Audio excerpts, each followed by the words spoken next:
Olá! Hoje, no quadro Papo de Mestre, vamos trazer uma personalidade ilustre da cidade de São Sebastião. Essa personalidade é considerada o primeiro cineasta da nossa cidade. Ele também é responsável por diversas histórias que conhecemos e colocamos no palco. E ele é o nosso grande inspirador para esse tipo de trabalho que começamos a fazer. Então, é com um grande orgulho e satisfação que eu convido ele, Edivaldo Nascimento. Ei, Edivaldo, vem de cá, contar a história pro povo. Conta a história cinematográfica da cidade de São Sebastião.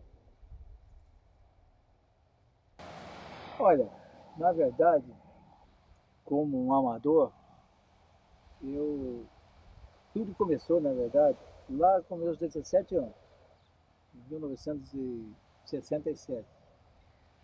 Eu ainda não tinha assim, inclinação para fotografar, ser um fotógrafo assim, né? Mas tinha o interesse por imagens, porque em São Sebastião tinha um cinema na Rua da Praia. E quando eu assistia os filmes, eu tinha mania de prestar atenção nas cenas, né? A pessoa assiste o filme vendo o movimento, né, do artista e tal, mas eu via o movimento dos artistas, né, mas também eu via o cenário lá dentro do quadro. Eu via que tinha isso, tinha aquilo, a montanha, sabia tudo. Se tinha uma mesa cheia de fruta, aquele filme de espada, que eu via cheio de uva, ficava olhando na uva, quem pegou, quem não pegou, tinha mania de tudo. O tempo foi passando, quando está atingindo lá os meus 17 anos, eu comecei a ver muitas montanhas e vi muito esses morros que tinha por trás da Petrobras ali, antes que não tinha Petrobras, era só um morro. E eu assisti muito filme de Bang Bang, faroeste italiano, eu era fã de filmes italianos, aí me despertou em fazer cenas com fotografia. Aí tu não tinha uma máquina boa, então compramos uma câmera bem simplesinha, que só tinha duas aberturas, e usava filme 6x6. Aí fazíamos a cena como se fosse um gibi, né? Colocava chapéu e tal, revólver, fazia aquela cena de soco e tal. E aí eu olhava, achava legal, eu, mais uns dois amigos. Ficamos só naquilo. Aí o tempo foi passando, eu trabalhava num barzinho na minha rua, e tinha um colega meu que trabalhava ali, ele era vigia, não sei de que ali, ele trabalhava por ali. E de vez em quando ele ia lá no barzinho que eu trabalhava e via minhas fotos, que eu colocava para todo mundo ver, 4 fotos, fazendo gesto. Daí ele falou assim, poxa, por que a gente não faz um filme, né? Falei, mas eu fazer filme, rapaz? Não tenho máquina, não tenho nada. Falei assim, não, a gente pode comprar. Tem agora o Super 8, aliás, o 8mm, né? Que antigamente era 8mm, nem era Super 8. 60, até que 67, 68, era tudo 8mm. Bom, saímos fora de fotografias e partimos então para fazer um filme. Aí compramos uma máquina por 135 cruzeiros, num japonês que tinha lá uma loja no centro da cidade, e pagamos à vista, né? Ele deu mais dinheiro do que a gente, porque a gente não tinha emprego naquele tempo, eu tinha 17 anos, o resto da molecada era 14, 16. Então a gente fez o quê? Para comprar a câmera, a nossa parte, a gente tinha que tirar areia na vala para vender, tirar, outros pegavam CD para vender para o restaurante, para juntar dinheiro para comprar a câmera. Bem, foi comprado. Quem ficou com a parte maior foi o rapaz que trabalhava, né? Então ele era mais dono da câmera. Por ele ser dono da câmera, ele queria ser o artista principal. Bom, todo mundo concordou. Aí juntamos lá mais ou menos uns 10, uns 5, 6, 7, 8 amigos, né? Aí vinha lá de 22 anos até 14. E fomos fazer um faroeste da moda caiçara. Compramos a máquina e ganhamos 2 filmezinhos de 8mm em branco e preto. Era super difícil manusear aquilo lá. O quadrinho da câmera desse tamanho. E tinha corda, nem pilha era. Era a mais barata de todas e tinha que fazer corda nela. O filme, ele vinha numa carretilhazinha e não podia ser aberto assim no ar, na hora livre não, tinha que ser tudo no escuro.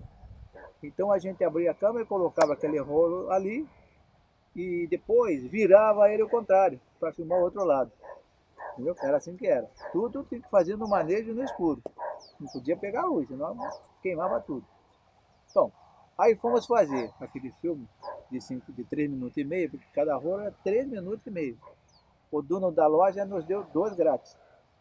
Ele falou, filma lá e depois traz aqui que eu vejo que vocês erraram lá, eu explico. Vai fazer o filme que vocês querem. Aí fomos fazer. Aí fomos lá pro lado dos morros ali, onde é hoje a Petrobras, fizemos o nosso primeiro filme, em branco e preto. Rodamos lá na loja dele, porque só ele tinha projetor, lógico, o dono da loja. Aí ele projetou na parede lá dentro, né? Depois do expediente lá, ele fechou a loja e mostrou lá na tela dele. Ele ficou olhando muito sério, né? E a gente mais ainda, né? Pra nós, pô, imagem, pô, fizemos um filme. Eu falei, e aí? O que o senhor acha? O quê? Nem eu faço o que vocês fizeram. Nem eu sei filmar do jeito que vocês filmam. Imagina, nós nunca tínhamos pego uma máquina na mão e fizemos aquele filme de 3 minutos e meio. Aí fizemos um outro, mais 3 minutos e meio, lá no Morro do Pontal da Cruz, onde tem aquele monte de prédio lá hoje, perto da Praia Deserta. Aquele morro lá em cima, era tudo aberto. Primeiro a gente foi ver o cenário, é aqui que nós vamos fazer, porque tinha a cara do Velho Oeste mesmo, tudo seco, tudo, sabe? Aquela coisa tudo sem mato, que a máquina tirou o mato todo, então parecia, ficou abandonado lá, tiraram o cérebro todo, aí ficou aquele deserto, parecia aqueles morros lá do Velho Oeste, certinho como a gente queria. Aí fomos fazer esse segundo filme. Aí esse teve nome, aí puseram O Mexicano, o nome do filme. Como sempre, o dono da máquina queria ser o mocinho de novo, tudo bem. Ele foi o mocinho. Ele não tinha muito talento assim, mas foi. Concordamos, eu era o bandido, sempre eu fui o bandido principal. Bom, começamos a rodar o filme. Vai daqui, vai dali. Tinha uma hora lá que o moleque morreu, né? Aí que o moleque morreu, ele deitou no formigueiro, não sabia. Como a máquina era de corda, acabou a corda, tinha que dar corda de novo. Então nós falamos assim, olha, quer sair daí do buraco? Ele falou, sim. Vou sair que estou cansado de ficar lá embaixo. Então saímos um bocadinho, dar corda na máquina. Demos corda na máquina e voltou para o lugar. Quando ele deitou lá, ele deitou no formigueiro ruivo. Aí queimou todo o rosto dele, porque a formiga invadiu, ele não aguentou mais e saiu do buraco. E estava filmando na hora, né? Então parece ele saindo do buraco, com a mão na cabeça, não aguentou, saiu. E ficou assim mesmo o filme. E rodou e tem até hoje guardado. Esses 2 primeiros filmes que nós fizemos, a primeira experiência do 8mm. 8mm era o filme. E 3 minutos e meio, 3 minutos e meio, 3 minutos e meio, não podia errar nada. Nem não tinha corte, não tinha nada. Como que ia fazer? Não tinha jeito. Em 3 minutos e meio você tem que fazer tudo. Se errar, ficava errado. A gente não tinha como, não entendia nada que podia editar, ninguém sabia disso, ninguém sabia que era edição. Sabia que filmando dava, só isso. Bom, fizemos aqueles 2 filmezinhos, ficamos contentes, o dono da loja ficou mais contente ainda. E aí nós preparamos um outro filme para o Uruguai de novo. Aí sim, nós passamos para 1968, eu já estava com 18 anos. Daí já surgiu na época o Super 8, era uma novidade. O 8mm foi embora e veio o Super 8. Essa câmera velha de corda ainda filmava, né, o Super 8. Mas tinha que ser na corda ainda. Mas naquele tempo, tudo começou assim. Ninguém sabia nada. São Sebastião é uma cidade que não tinha nenhuma cultura desse tipo, né? Fazer cinema. Deus me livre fazer um filme. Para mim fazer um filme, quando souberam que eu estava fazendo um filme, foram contar para meu pai que eu estava ficando maluco da cabeça porque ia fazer um filme. O outro meu amigo que já morreu, também a mesma coisa. Foram contar para o pai dele que estavam ficando loucos. De volta com o Rogério, né? Estão ficando malucos que vão fazer um filme. Tá louco que fazer filme? Eles nem imaginavam que a gente podia fazer, né? Foi terrível, olha. E a cidade inteira ficou sabendo. Nós somos taxados como maluco, né? Sinceramente. Mas a gente não deu importância não. Aí partimos para esse filme de novo. Mas aí arrumamos, parece que deu 10 rolinhos de filme. Vendemos tudo que tinha que fazer. Vendeu siri, vendeu areia. E fizemos de tudo para ganhar dinheiro, para poder ter os 8 rolos de filme. Acho que chegou quase 10 rolinhos de filme. E como sempre, 3 minutos e meio é cada rolinho, que era o tempo que tinha. E tinha que fazer os 27 minutos, que dava 30 minutos no total, eu tinha que fazer aquilo ali sem errar. Se errar, ficava. Não tinha como voltar. Aí usamos lá na fazenda na Fazenda Santana, lá por cima da Fazenda Santana, um terreno que tinha lá no mato. E rodamos aquele filme lá, em 3 dias fizemos o filme. O rapaz que era dono da máquina, mais dono, de novo, pela terceira vez, ele queria ser o mocinho. Né? Já estava contrariando os amigos, porque não davam chance para mim, porque Saraí era um bandido, bandido, bandido, 3 vezes bandido, né? Mas tudo bem, mas eu tinha que ser o diretor, sem saber nada, eu era o diretor, o ator e o dono da história. Mas o cara, que era mais dono da máquina, ele não entendia coisa nenhuma. Né? Ele achava que não precisava roteiro, não precisava nada, fazendo de cabeça. Ah, vamos ali, faz aqui, faz ali, faz isso, faz aquilo. Isso que ele queria. E ele não entendia e falava isso. Então eu tinha que fazer na minha cabeça. Ah, então vamos fazer assim, fazer assim. E foi feito. Conseguimos fazer aquele filme. Em 3 dias. Onde é que você viu fazer um filme em 3 dias? E fizemos. Terminou o filme, só que ele ficava assim, em pedaços, né? Não tinha como editar, a gente não sabia editar, ficava em pedaços. Para mim passar ele para mostrar, tinha que passar, parava a máquina para o outro rolo, parava a máquina para o outro rolo, é assim, né? Na sequência, né? Porque não estava emendado num rolo só, porque a gente não tinha edição, não tinha nada, não sabia. Ninguém sabia nada. Eu nunca tinha observado na vida nenhuma equipe de cinema profissional aqui em São Sebastião. Nunca. Aquilo veio na nossa cabeça. Mas se não fosse eu praticamente não ia ter nada. De lá, eu acho que eu nasci já com a visão da coisa. Né? E assim foi indo, fizemos aquele filme em São Sebastião, né? Continuava o pessoal a dizer que a gente estava louco. Bom, aí resolvemos passar o filme nos bairros para arrecadar dinheiro. Isso lá em 68 ainda. E o som para fazer? Não tinha som, o filme era mudo, né? Então arrumamos um gravador de rolo desse tamanho, né? Grandão. E eu fazia barulho com a minha voz mesmo, ia lá olhando para a tela e ia gravando. Passava o filme na parede e ia gravando, gravando, gravando. Tiro, onde batia uma tábua no chão, pá, né? Para fazer o som do tiro, né? Derrubasse um balde no chão, escutava um balde. Isso tudo eu que fazia. Eu fazia tudo sozinha, entendeu? Eu era tudo, fazia tudo. Ninguém sabia nada. E fomos passar o filme no bairro São Francisco. 2 sessões. Faturamos 300 cruzeiros, né? Olha só, 300 cruzeiros já estava bom, né? Aí passamos mais aqui no centro, na Vila Sapo, onde eu morava, deu mais uns 40. No total, deu uns 500 pau. Uns 500 cruzeiros na época. Era dinheiro, né? 500 cruzeiros era dinheiro. Bom, aí nós íamos passar aqui no CRES, no Clube do CRES, que hoje é o teatro. Mas para ir lá, precisava falar com o prefeito, para autorizar a passar o filme no centro da cidade. É o único lugar que não tinha passado ainda aqui no centro. Bom, veja só. Fomos lá, eu e mais 2 colegas. Tivemos que ir lá na prefeitura, mas atenderam a gente antes de falar com o prefeito. Aí perguntaram assim, o que vocês querem? A gente queria falar com o prefeito aí, para autorizar o clube para a gente passar o nosso filme que nós fizemos. Aí o cara que olhou para nossa cara, olhou para o outro assim e falou assim, filme? Vocês estão loucos. Não temos tempo para isso não. Que filme? Ninguém vai atender vocês não. Que filme? Vocês estão loucos. Saímos dali com a cabeça assim. Os caras eram anticultura, viu? Como é que pode, né? Eles não davam chance pra gente, achava que a gente não filme, fazia um filme naquele tempo, filme, tá louco. Eles nem sabiam que existia Super 8, não sabiam nada. Completamente fora de órbita. Saímos dali aborrecido mesmo. E não conseguiam passar o filme na cidade. Aí ficou guardado o filme e de vez em quando a gente passava entre amigos só. O dinheiro dos 500 cruzeiros que foi mais engraçado. Ele foi para o banco, porque o nosso amigo mais velho podia ter conta no banco. E pusemos na poupança os 500 pau, para poder, os 500 cruzeiros. Com aquele dinheiro a gente ia fazer um filme melhor, e comprar a máquina melhor, comprar, né? Vai ser melhorando a coisa, vai aprendendo. Mas ainda fazendo por nossa conta, sem entender nada. Porque naquele tempo, o grupo de teatro no Sebastião não era muito nisso, acho que era restrito, acho que nem tinha, se tinha, nem me lembro. Entendeu? Para você ser um artista plástico, ser um, sabe, viver de arte, mostrar arte, não tinha como, não tinha onde mostrar. E ninguém acreditava. Se você se destacasse como um ator de teatro, eram capazes de chamar você de louco também. Entendeu? O cara fez isso, está fazendo uma peça tal, tá louco, quem que vai ver isso? Aí eles falavam. Se você fosse um pintor, um artista plástico, o cara desenha bem, louco também. Né? Chamava uma pessoa de doido, porque o cara tinha, sabe?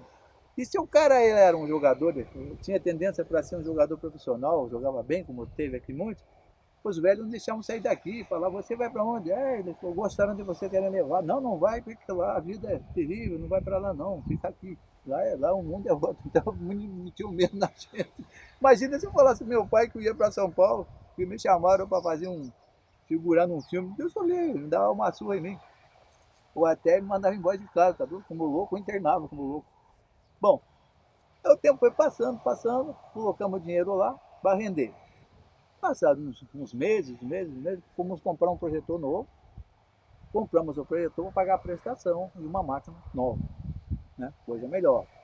Quando chegou para pagar a primeira prestação, não tinha dinheiro. Daí fomos correr atrás do mais velho, né? Que é o cara mais velho que tinha conta no banco. Ele dizia, não dá, não sei o que, enrolou nós. Aí o dono da loja, quando vai pagar a prestação, venceu. Falei, mas eu não tenho dinheiro. Vou quebrar o gás de vocês, hein? Vou deixar mais um mês. Tá. Deixou mais um mês. Chegou o segundo mês, nada. Aí eu falei, poxa, eu já estava com 18 anos, aí eu fui no banco, falei com uma colega minha que tinha lá, perguntei, escuta, fulano de tanto tem uma conta aqui por você? Eu falei, tem. Mas tem dinheiro? Nenhum. Por quê? Ele retirou tudo. Falei, caramba, o desgramado arrancou todo o dinheiro. Tinha mais de 600, já tinha subido o dinheiro, corria de juros, naquele tempo corria. Olha, passamos o dinheiro e casou com o dinheiro. Comprou geladeira, fogão, cama para casar. E aí acabou a nossa união de cinema, terminou a nossa equipe de cinema amador. Acabou. De 68, 69, 70, 71, 72 e 74 é que então nós fizemos um novo. Aí já era com uma câmera também emprestada, né? Tudo com dificuldade. Fizemos um filme chamado O Tesouro Sangrento, né? Que até hoje está guardado lá. Foi um dos melhores, né? Porque eu consegui ser o principal, né? Dessa vez. Que era o sonho dos amigos meus que eu fosse o principal, né? E esse cara ficou de segundo plano, né? De bandido. Ele nem terminou o filme, ele acabou saindo fora. Não quis mais e atrapalhou a gente, tive que inventar uma coisa lá para colocar o outro cara no lugar dele como chefão de bandido. Mas nós realizamos o filme, foi feito, está guardado até hoje. Pelo menos aquele já tinha texto, tinha roteiro, né? Diferente do dele que ele não queria que fizesse nada. Não tinha escrevido coisa nenhuma. Imagina fazer um filme sem roteiro, né? Mas eu não dizia nada também de roteiro, não sabia nada, nunca tinha presenciado nada. Um movimento de câmera. A gente fazia movimento, mas eu não sabia como é que ele fazia, mas fazia, né? Isso dependia de mim. Eu era maquiador, diretor, fazia o texto, fazia a história, era tudo eu. Cameralista, tudo. Tudo era eu. Eu filmava falando assim, era eu estava na cena. Aí eu gritava com o cara, vira a câmera, antes de começar a gravar, eu falava, vira pra lá, pra cá, filma eu aqui, tá bom? Então, vai lá. 1, 2, 3 já. Falava 1, 2, 3. Não falava cameração, porque não existia pra nós isso. Pra fazer uma roda assim, ó, pra você fazer uma cena assim, né, girando, como eu ia fazer um girando? Não tinha trilho? Pensa, carrinho de mão. Aí eu falei, bota ele em cima do carrinho de mão, ou eu aqui no carrinho de mão. Ela tá sentada ali, eu aqui, mas não vai fazer balanço. Pega direitinho e gira eu assim. Aí eu ia assim no carrinho de mão. Funcionou, né? Balançava, né? Um pouquinho, mas deu. Pelo menos deu para fazer assim. Entendeu? Olha a dificuldade, que a gente não sabia, nunca tinha visto nada na vida. Enfim, fizemos aquele filme, eles estão guardados até hoje, a fita original está lá, o filmezinho original e algum DVD guardado. Mas foi difícil daquele tempo, né? Que era muito difícil São Sebastião fazer uma arte dessa, era muito difícil. Então eles me consideram como o primeiro cineasta, né? Na verdade, eu nunca mais vi alguém fazer algo assim, nunca mais. Porque é difícil fazer mesmo, não é fácil. Imagina com uma câmera desse tamanho, com uma janelinha assim para olhar, um visor desse tamanho, não era fácil, não tinha zoom, não tinha nada, o zoom tinha que ir para frente e para trás, né? Sabe? Tinha que ir lá, assim que era. Mas fizemos, com aquela dificuldade toda nós fizemos. Bom, parou nesse daí, parou, aí tentei fazer outros, mas não consegui. O tempo foi passando, e aí mudou-se tudo, aí eu casei, aí a ideia foi-se embora. Mas as histórias ficaram. Mas Em 74, 75 foi diferente. Eu vim conhecer o cinema profissional quando fizeram aquele filme O Dia que o Santo Pecou. Eu fui lá, né? A cidade inteira participou, mas eu estava ali de olho em tudo. Eu estava de olho no roteiro, estava de olho no cinegrafista, estava de olho em tudo, né? Eu prestava atenção em tudo. Aí eu olhei o roteiro do filme assim por cima, escrito assim, eu falei assim, nossa, eles fazem uma coisa, mas eu faço quase igual. Como é que pode? Eu nunca vi, mas eu faço quase igual. Porque está escrito ali, que coisa, né? Eu pensava comigo aquilo, né? Bom, ali eu fiz conhecimento, eu conversava com as pessoas, tudo. Aí participei lá nos pedacinhos, como todos da cidade. Aí o filme passou, foram embora. Apareceu um outro lá na Ilhabela. A Ilhabela transformou-se na cidade cinematográfica nos anos 70, até o final dos 70. Então, Ilhabela está se tornando a cidade do cinema brasileiro. Então lá nós participamos de um outro filme, fizemos conhecimento com alguns desses do Dia que o Santo Pecou, algumas pessoas que estavam lá foram também fazer esse filme lá, na Ilhabela, que era as cangaceiras, né? E nós participamos lá também, aí já foi melhor, né? Já foi melhor, tivemos uma cena legal, tudo. Então o cara um dia falou assim, depois veio um outro filme chamado Aventura de Dom Quixote, que nós participamos também, e tinha até era um diretor conhecidíssimo, chamado Ari Fernando, que foi diretor daquela série do Vigilante Rodoviário, nós conhecemos ele lá. Então um dia ele disse para nós assim, me diga uma coisa, eu trouxe aquele cara ali de São Paulo para fazer a cena lá do restaurante, tem uma cena que tinha lá. Esse cara não consegue fazer, já é a 7ª vez. Assim não dá, vai dar prejuízo. Pô, toda hora ele não consegue. Esses dois aqui, que era eu com meu colega, não são profissionais, eles fazem numa vez só. Em 2 vezes ele faz, 1 ou 2. Ensaiou e já na hora. E não são profissionais, como é que eles fazem e você não faz? Brigou com o cara. Aí um dia, uma tarde lá, ele perguntou pra gente, escuta, vocês já fizeram cinema? Aí nós contamos, né, a história nossa, porque a gente já tinha né, por isso que a gente tinha já uma noção, entendeu? Por isso. Aí depois o cinema brasileiro caiu de uma queda aí e desapareceu, né? Aí nunca mais vieram fazer filme na ilha, acho que até hoje nunca mais, né? Passasse muitos anos e ficou para fazer história. Mas me considero até hoje como cineasta caiçara, né? Tudo bem, posso até achar que sim, né? Mas eu falo que é difícil, viu? Naquele tempo é difícil. Hoje tem tudo na mão, né? Não fazem porque não quer, porque hoje tem tudo, hoje é fácil. Hoje você, com uma câmera, você pega o som na hora, vai lá no computador, faz o que quer. E aquele tempo, para editar um filme eu tinha que botar no binóculo de fotografia, aqueles pequenininhos assim, passava a fita assim e ficava olhando assim, falei, eu quero essa, eu chegava com a tesoura, depois ia lá na coladeira e tum. Olhando ali no buraquinho desse tamanho, para ver a cena que eu queria. Para depois botar tudo no rolo só para dar o rolo de 30 minutos. Tudo feito com cola. Cola de lixar assim, ó. Se punha na coladeira, tinha uma pedra de amolar, parecia uma pedra de amolar, você fazia assim, dos 2 lados. Depois então pegava o líquido da cola, colocava assim, tinha que ser rápido, para não. Parecia que tem cheiro de éter, até colocava assim, apertava, porque senão colou, às vezes não colava, tinha que raspar de novo e ia comendo o filme, entendeu? Daqui a pouco não tinha mais quadro, né? Ainda bem que são vários, né? Depois apareceu uma fita que nem fita fita durex, mas era uma fita própria para filme. Ah, então é beleza, é só virar e colar, beleza pura. Enfim, o Super 8 acabou, entrou o VHS. Quando acabou o Super 8, aí acabou o Super 8, acabou, entrou as filmadoras VHS, né? E assim foi indo e é o que está aí hoje, né? Mas no nosso é difícil, muito difícil. Hoje tem som na hora que você quer, você fala, corta, volta de novo, e antes não podia errar. E assim foi o tempo passando e a gente foi esquecendo, né? Foi desaparecendo tudo. Mas ainda tem o projetor, né? Esse é que projetava o filme para a gente assistir. Eu vou ligar ele aqui para vocês verem o barulhinho dele. Esse era o nosso companheiro, né? Acendia a luz para poder aparecer a cena na parede, né? Aí regulava-se aqui, né? Esse é um filme que nós tentamos fazer na época também, mas não deu certo. Tá ali as cenas ali, tá vendo? Dá pra vocês perceberem aqui, não sei se tá falando.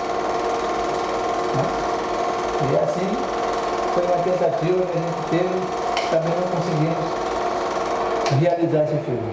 Tudo por falta de dinheiro. E ali para os anos 82, a gente então encerrou essa brincadeira. Mas eu conheci o profissional também, né? Que me deu muita... Eu aprendi muito quando andei nessa equipe de cinema profissional. Mas aí depois eu também não estava fazendo mais nada, né, por minha conta, então não deu. Como eu disse, tentei fazer, mas foi impossível.